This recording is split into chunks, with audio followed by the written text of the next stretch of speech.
Asher's grandmother left a final wish. She hoped Asher would marry me. So, even though he loved Thea, he married me out of duty. I never expected much. But when Thea killed the puppy I had raised since childhood, and Asher still chose to protect her, I stopped fighting. I contacted a professor at the Lochner base and prepared to leave everything behind to become a researcher. I gave myself 7 days to disappear. Day 1, I took off our engagement ring. Day 3, I resigned from the company. On the final day, as I was about to leave, Asher suddenly remembered the puppy. He promised to buy a new one tomorrow. Then he added, "Daphne needs a dress for the company gala, get it ready for her." I smiled and vanished from his life. Later, whenever Asher heard my name, he'd stare blankly at our engagement ring, the lover he lost, the puppy he couldn't replace. When the professor handed me the NDA, I signed without hesitation. "You understand," he said. "Once you join, your identity will be hidden for 10 years. No one will find you. Aren't you getting married?" I shook my head. "No need." It was raining when I left the office. As expected, Asher wasn't home. Daphne had taken Buddy, the dog my mother gave me before she died. When I protested, Asher blamed me and vanished for days. That evening, Daphne showed up at my door with mud on her shoes and contempt in her eyes. She kicked something at my feet. This mutt wouldn't listen. Got hit by a car. I stared at Buddy's tiny body, soaked in blood. Daphne sneered. "It's just a dog. Why cry like your mother died?" I snapped and shoved her. She fell right into Asher's arms. She started crying immediately, pretending to be the victim. Asher, the dog, ran into the street. Why is she blaming me? Asher didn't even look at Buddy. "It's just an animal. You're rich now, buy another."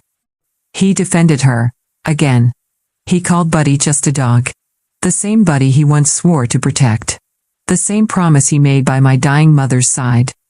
That night, I knew I wasn't his love. I was a placeholder. The ring, the prenup, all of it, meaningless. I hid them in a drawer. Asher never knew the prenup wasn't signed or notarized. I cremated Buddy and buried him beside my mother. When I submitted my resignation, the HR team whispered behind my back. "She resigned just like that. Must be nice being the CEO's wife." But is she really? I heard Asher gave her project to Daphne. It was true. Daphne had returned from abroad, and Asher handed her everything, my position, my project, even the clients I worked to earn. I ended up hospitalized once, and Asher told me I owed it to Daphne. When I came home with my things, Asher and Daphne were laughing over breakfast. I reached for the wrong cup and used Asher's by mistake. He hired a team to disinfect the entire house. Turns out he wasn't a clean freak. He just didn't want me near him. "Cora," Daphne giggled, "if Asher gives me your job, will you be mad?" Asher smirked. "I'm CEO. I don't need her approval." I tried to leave quietly, but Asher noticed. "Cora, what's your problem? You've been gone for days." He grabbed my arm, and I turned away. "No need. You have work to do."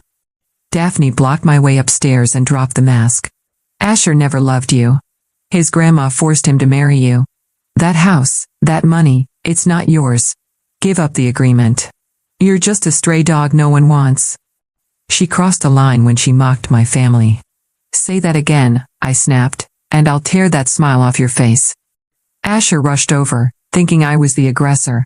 Then Daphne pushed me down the stairs. Pain exploded through me. Asher rushed to help. Daphne clung to him, crying. "I'm so sorry, I didn't mean to." He turned to me. "Are you okay?" "Don't blame her, it was an accident." As I gathered my things, my resignation letter fell. Asher picked it up. "You quit?" "Yes. You could have said something. You refused to hand over the project before. Why now?" I didn't answer. He softened. "Good. Saves me the trouble." Then he smiled.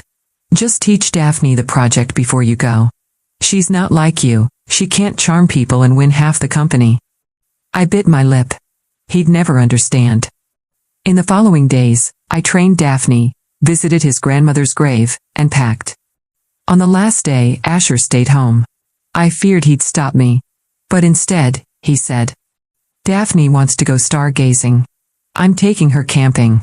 Oh, and prepare a dress for her for tonight's gala. Daphne added fake tears. She gave me the wrong proposal before and made me look bad. Asher glared at me. You really disappointed me. I nodded.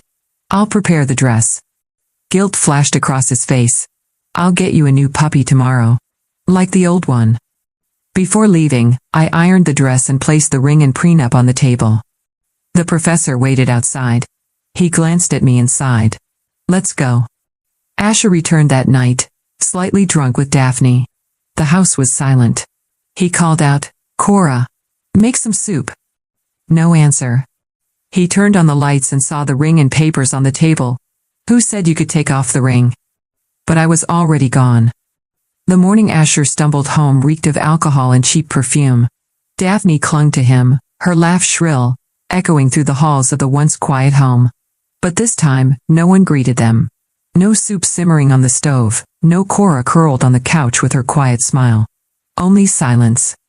He called her name once, twice, but the house didn't answer. Then his eyes fell on the table. The ironed dress. The engagement ring he forged by hand. And beside them, the unsigned prenuptial agreement. His heart dropped. Daphne, oblivious, twirled in the dress Cora had left behind. Do I look pretty, Asher? He didn't answer. The ring mocked him from the tabletop. The silence crushed him. At that same moment, Cora stared out the small window of a military-grade transport, the final boarding call echoing behind her. 10 years of anonymity. 10 years away from betrayal, pain, and him. But for the first time in years, she felt free. Free from being the shadow of Daphne. Free from Asher's convenient affection. Free to matter for herself. The professor glanced at her clipboard. You're really not going to look back? Cora didn't flinch. There's nothing left to see. Back at the villa, Asher tore the house apart. He called her name until his voice cracked. He searched every corner as if she had melted into the walls. Daphne, growing irritated, tried to calm him. She's just angry, Asher. She'll come back. He didn't respond. His eyes were fixed on the drawer, now empty. No ring. No contract. No Cora. Suddenly, Daphne's presence felt suffocating. The house, once full of warmth, now echoed only guilt. In his drunken haze, he realized something too late. He had chosen the wrong person. And she was gone. 3 days passed. Asher hadn't gone to work. He hadn't shaved. The house, once pristine under Cora's care, now lay in silent disarray. Daphne tried to take charge, ordering the maid around, demanding attention, but Asher barely acknowledged her. He kept returning to the drawer where the ring used to be. Kept rereading the resignation letter. Kept replaying the last thing she said, don't worry, I'll prepare the dress for her. And she did. She prepared everything, then vanished. He checked every airport. Called every contact. Even questioned the professor she once mentioned in passing. Nothing. No one knew where Cora had gone. No one had seen her. Not even her old friends. Because Cora had erased herself from the world. And left Asher to sit with the ruins. Meanwhile, in a remote facility buried beneath layers of security and cold silence, Cora adjusted her new ID badge, Dr. Cora Lane. No longer Asher's fiancée. No longer Daphne's shadow. Just Cora. Each day, she woke before dawn, ran diagnostics on the rocket thrusters, collaborated with brilliant minds. No one asked about her past. No one cared who she once was. It was liberating. And lonely. At night, she sat by the window and whispered to the stars, Buddy, are you watching? I hope you're with Mom. She wore no jewelry now, except for a small pendant shaped like a paw print, Buddy's last tag. Back in the city, Daphne threw another tantrum. Asher, this is ridiculous. You're letting her ruin everything even when she's not here. Asher didn't look up. He sat in his study, staring at an old photo, Cora smiling, her arms wrapped around Buddy. It was taken the day they moved in. Back when he thought love could be postponed. Back when he believed Cora would always wait. She's not ruining anything, he said quietly. She just finally stopped waiting.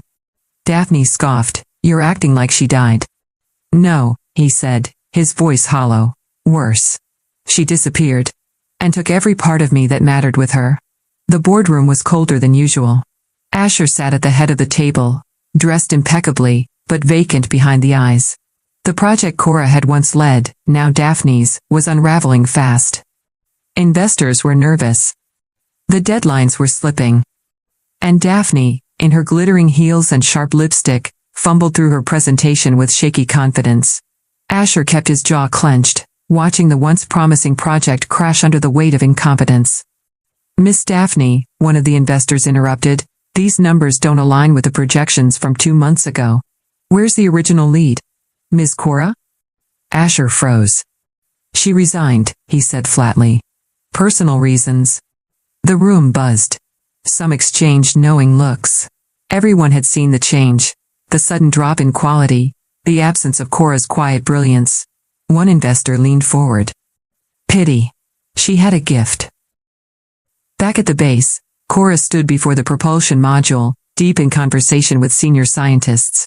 Her suggestions were met with nods of respect, and for the first time in years, she felt heard, respected not for who she dated, but for what she knew. That evening, she received a secure message on her terminal. "Greater than Dr. Lane, your preliminary propulsion redesign has been approved for testing. You will now lead Phase 2. She leaned back in her chair, eyes misting.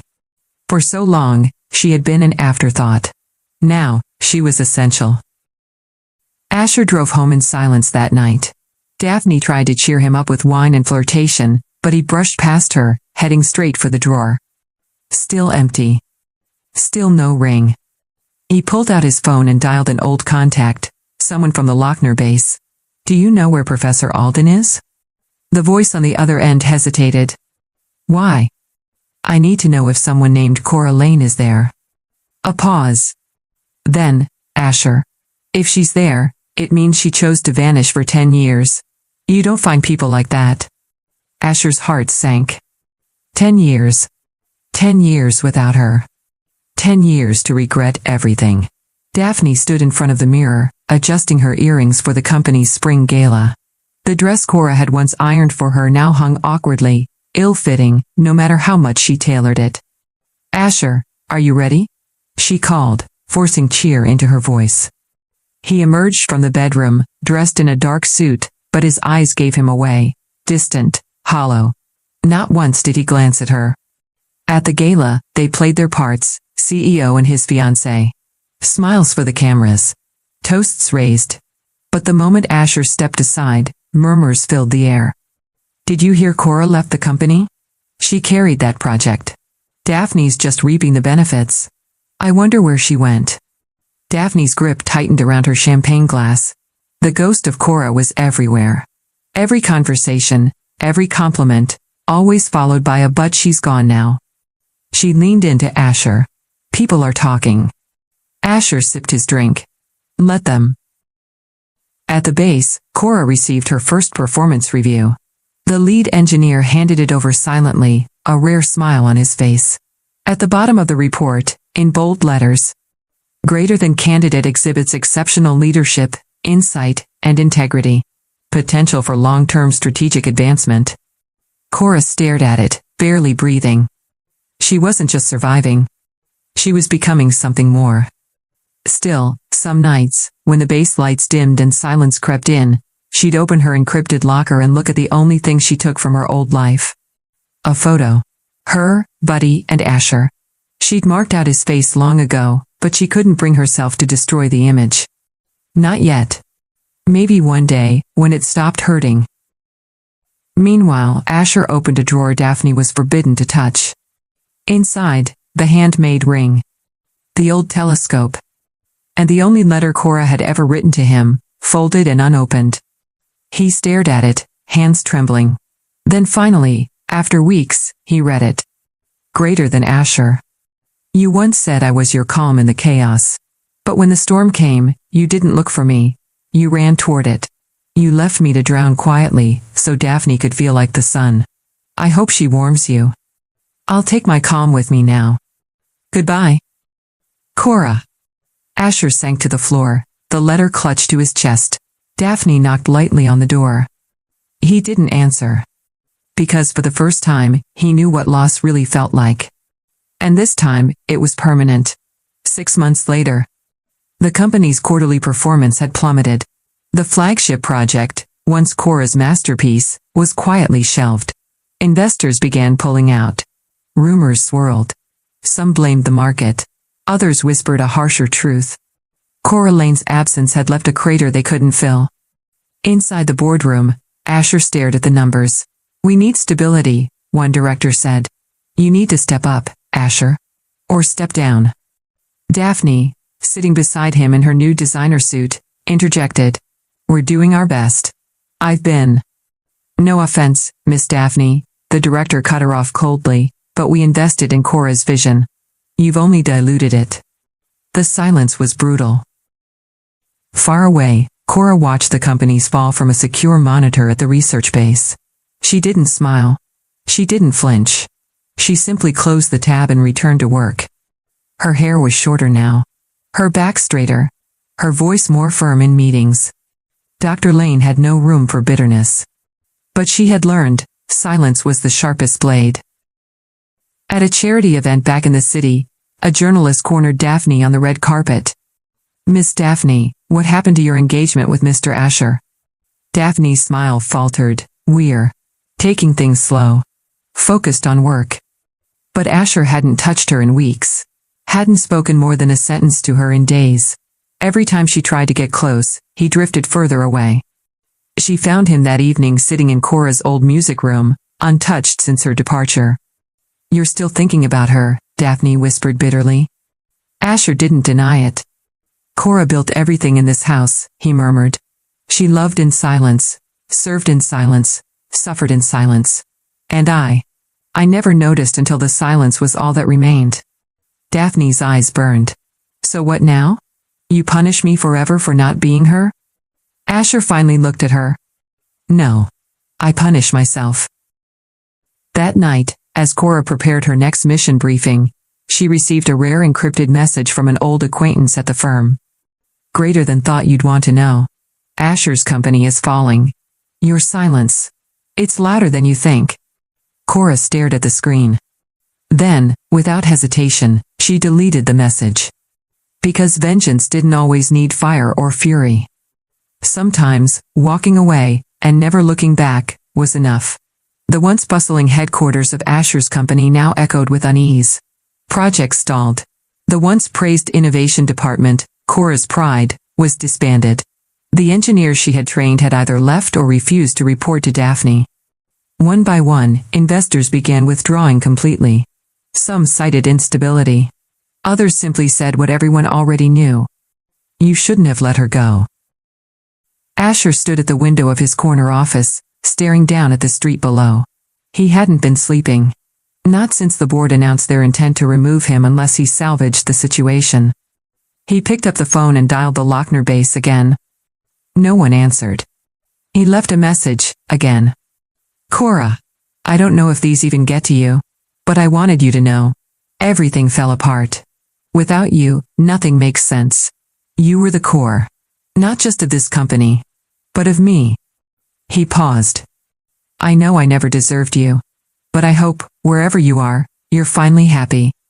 He ended the call with a trembling hand. Daphne walked in moments later, dressed to impress, holding her tablet. "Asher, I scheduled an emergency press meeting. We can still salvage this." But he didn't move. He looked at her, eyes hollow.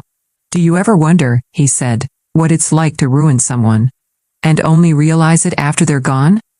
Daphne froze. He continued. She never once raised her voice. Never demanded anything. And yet, she gave everything. And all I gave her was a quiet death in her own home. Asher, leave.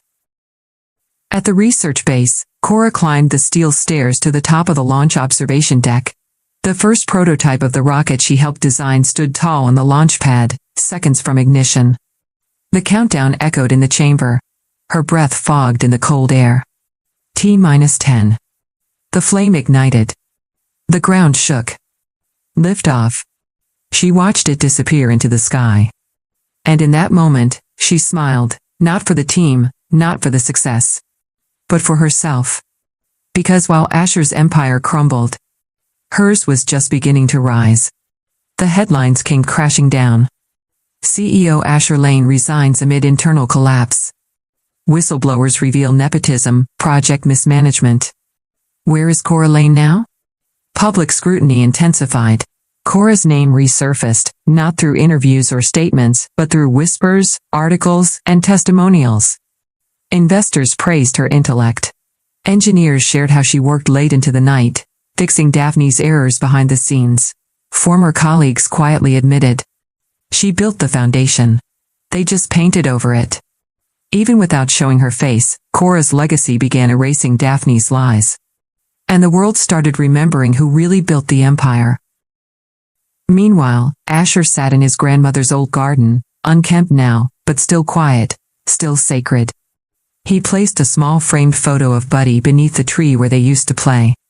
I let her walk away thinking she didn't matter, he murmured. But she was the only one who ever did. The garden echoed back only the rustle of wind. Daphne arrived, heels crunching the gravel. So, it's over? Asher didn't look at her. You knew what you were doing. The project, the ring, even Buddy. She stepped forward, voice trembling. Asher, I love you. He finally turned to her. No, Daphne. You loved winning. And now that you've lost, you're just scared. He stood up, eyes clear for the first time in months. I've already lost the one person who ever loved me without needing to be seen. There's nothing left you can take. At the base, Cora was invited to deliver a keynote to a classified delegation of international scientists. She walked to the podium in a sleek black suit, poised, focused. No makeup. No jewelry. Only her nameplate, Dr. Cora Lane, lead systems architect. She looked out at the room, filled with the brightest minds in the world, and began. Some people think silence is weakness. But in truth, silence is where clarity grows, where resolve takes root. I didn't need to prove anything when I left, because what I built would speak for itself. The room went quiet. Then applause broke out, long, respectful, and rising. She didn't flinch. She simply nodded, quietly reclaiming the power that was always hers. The house was too quiet now. Without Cora's soft humming in the mornings, without her meticulous touch, it felt more like a hollow museum than a home. Asher sat in the study surrounded by untouched artifacts of their life together, her books, the telescope, the dress she once wore to his grandmother's birthday. Everything smelled like regret. He reached for his phone again. One more message. Greater than Cora. I know I don't deserve a response. I saw the launch. I knew that was your work. I'm proud of you. I hope you found peace. If there's ever a day you're willing to talk, I'll be here.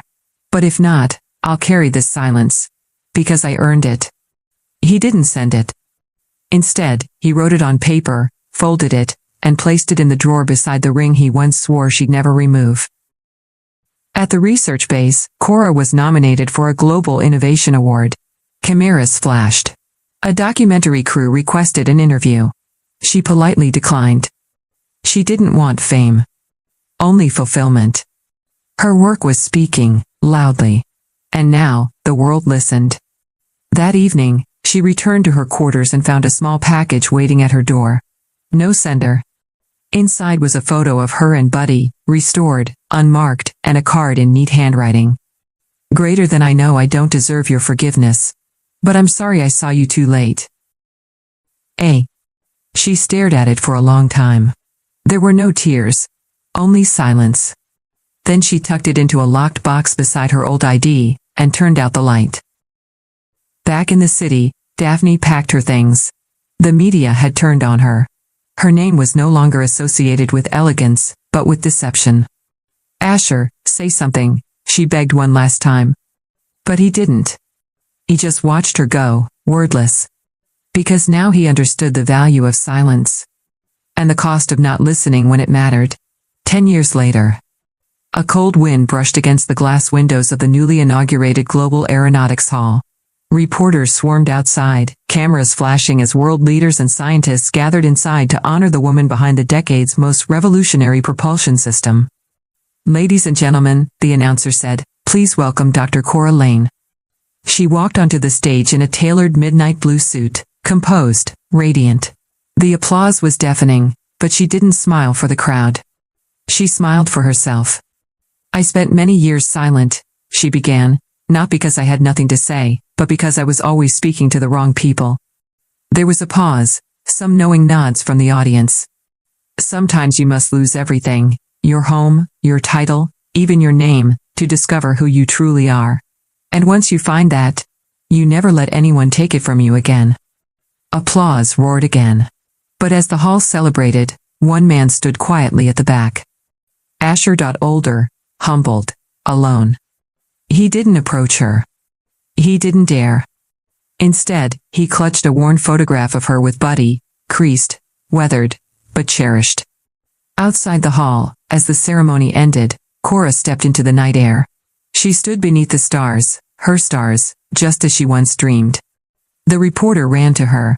Dr. Lane, any message for the young women who see you as their role model? She paused, then said clearly, don't wait for someone to choose you. Choose yourself.